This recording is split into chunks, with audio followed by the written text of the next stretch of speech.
C'est au cœur du Salon de l'Agriculture 2009 que s'est tenue cette année Tech for Food. Cette journée est consacrée aux expériences qui s'appuient sur les nouvelles technologies pour aider les paysans à travers le monde. Depuis le mobile jusqu'au satellite en passant par les cadres numériques, les TIC accompagnent les paysans vers une agriculture plus efficace, plus rentable et même plus durable. Invité d'honneur de la manifestation, l'Inde, pays agricole mais aussi pionnier du numérique. Jean-Paul Hébrard, organisateur de la journée, nous a dévoilé quelques-unes des réussites découvertes par Tech for Food. Alors, ce qui est intéressant autour de Tech for Food, c'est que c'est une démarche qui vise à prendre de l'avance et à mettre autour de la table des acteurs qui viennent à la fois des technologies et à la fois du développement rural ou aussi développement des pays du Sud de façon plus globale. Donc, j'ai envie de dire, on a moitié-moitié. On a à la fois des personnes qui sont plutôt préoccupées par les connaissances agronomiques et d'autres qui ont plutôt des connaissances technologiques. Essayons de voir plutôt en quoi les nouvelles technologies peuvent être détournées de leur simple fonction initiale pour être mises au service du développement des agricultures des pays du Sud et la lutte contre la faim. Alors je vais prendre un exemple peut-être très simple. En quoi le téléphone portable peut servir à autre chose qu'à téléphoner, par exemple. Let me talk a little bit about agriculture.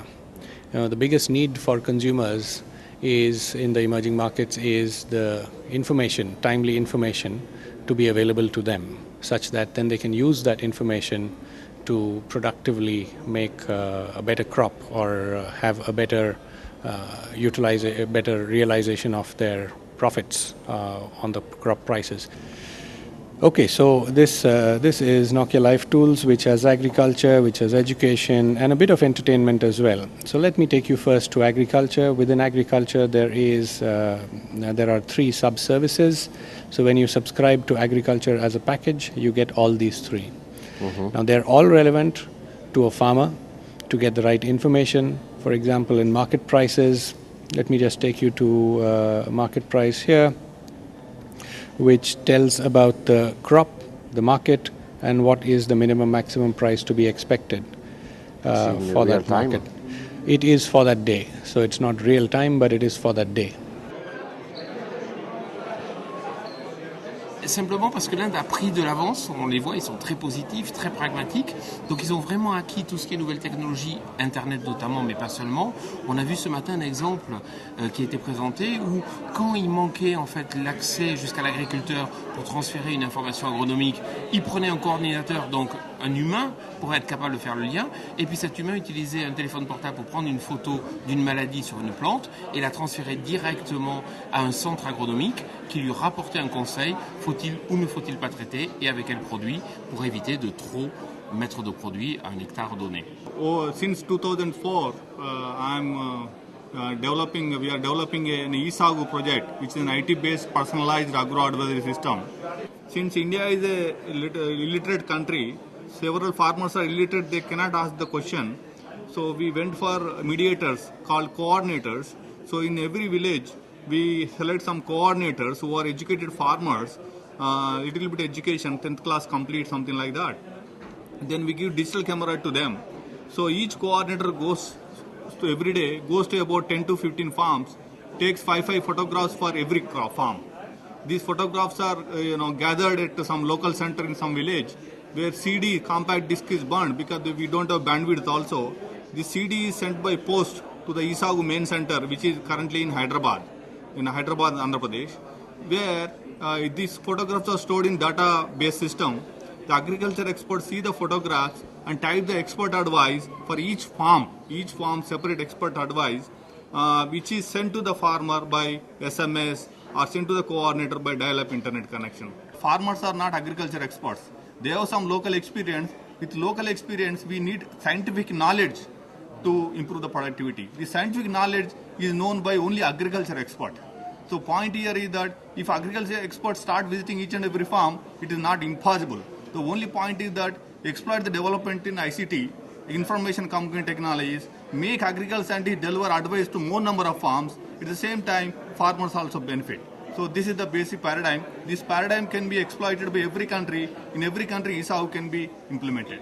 Ainsi, eSagu envoie par SMS aux paysans indiens des conseils sur la pratique de l'agriculture, sur l'utilisation des engrais ou les services bancaires. À Madagascar, ce sont des cadres numériques qui servent à diffuser le plus simplement du monde les meilleures pratiques agricoles. Et le projet cadre numérique est justifié justement pour apporter un plus sans délaisser les autres et en articulation un peu aussi avec la téléphonie mobile qu'on essaye de développer au service du développement actuellement et qui est quand même des images, qui donne des images de ce qu'il ne faut pas faire, de ce qu'il faut faire et qui sont pertinentes parce que ça frappe. Et puis assez répétitive, c'est ce qu'il faut justement pour que ça rentre et pour que la population adhère et finissent par changer de comportement. On va faire un système de mise à jour, mais on va faire chaque fois un sondage pendant l'accompagnement parce qu'on va accompagner, on va faire un suivi pour savoir à quel moment il faudrait une autre image, soit pour compléter, soit pour essayer de dynamiser encore plus parce que ce qui a été dit a été déjà acquis et on va essayer d'évoluer comme ça mais toujours dans le contexte du pays parce que ça j'insiste bien, il ne faut pas apporter des images d'ailleurs. L'écran numérique n'est qu'un outil, mais on aura vraiment tout un système de gestion d'information et là on aura déjà des partenaires. On aura des partenaires, je suppose, qui m'ont déjà contacté pour à la fin de notre démarche nous aider dans les écrans numériques et puis produire les films, peut-être ensemble au début, mais j'espère qu'à la fin, après, on pourra les faire nous-mêmes. Et au final, vous avez vu ce matin, il y a eu l'annonce de formation des écoles d'ingénieurs qui veulent faire des spécialisations en 3e année Tech for Food ou des masters Tech for Food pour justement anticiper ce besoin parce que demain on aura besoin d'ingénieurs qui auront une double compétence agronomique et technologique. L'objectif, c'est bien de proposer une nouvelle spécialisation de master qui pourrait s'adosser sur des formations qui sont déjà existantes chez nous.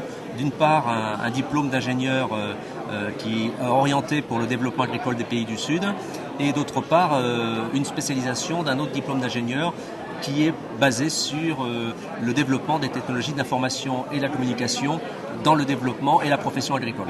Alors, on aimerait l'année prochaine, alors déjà, on va certainement mettre en place d'autres pays à l'étranger nous demandent de développer les Tech for Food, et ça c'est intéressant parce que plus on sera nombreux dans cette démarche, plus vite on pourra faire accélérer les choses et le développement technologique dans ce but. Et puis c'est vrai que l'année prochaine, on aimerait faire un focus plutôt sur comment utiliser les technologies pour une meilleure gestion des ressources naturelles, le sol par exemple, mais aussi l'eau. On est là dans les logiques d'agriculture qui doivent se développer et dans ce sens qui ont besoin d'utiliser les produits, que ce soit des engrais, que ce soit des produits phytosanitaires, de façon la plus précise possible. Donc ils ont besoin de ces technologies pour économiser. Les technologies font économiser les produits parce que c'est nécessaire et en même temps c'est bien pour la planète.